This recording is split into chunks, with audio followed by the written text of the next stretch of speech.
مصر أول دولة في العالم لها تاريخ مكتوب، وكان المصريون القدماء حريصون على تدوين وتسجيل تاريخهم والأحداث التي صنعوها وعاشوها.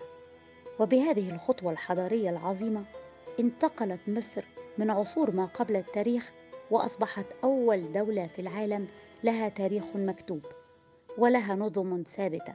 لذا فحلقة اليوم عن اللغة المصرية القديمة.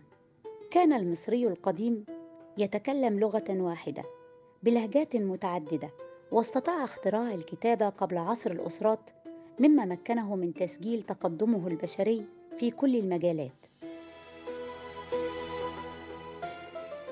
كتبت اللغة المصرية القديمة بعدة خطوط: الخط الهيروغليفي، وهو يتكون من العديد من الصور لظواهر طبيعية وكائنات حية، يعبر من خلالها المصري القديم عن المعاني التي يريد استخدامها في النقش على جدران المعابد والمقابر وتسجيل النصوص الدينية.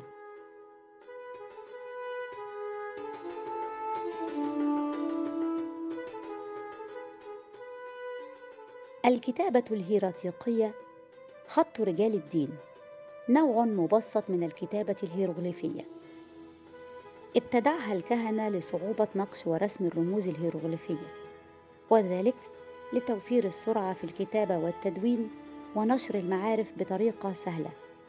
استخدم ذلك الخط في كتابة النصوص الأدبية وتدوين الوثائق على أوراق البردي وقطع الخشب.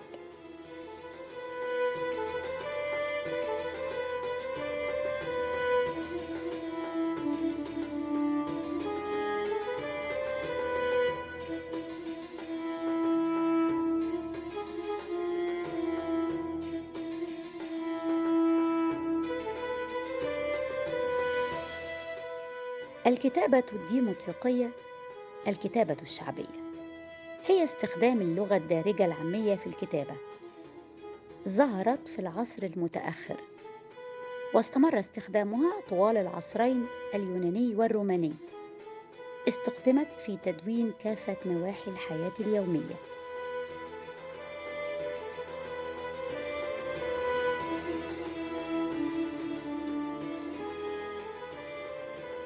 الكتابة القبطية تكتب بحروف إغريقية يونانية، مضاف إليها حروف من الكتابة الديموطيقية استخدمت بعد انتشار المسيحية في مصر في القرن الثاني الميلادي.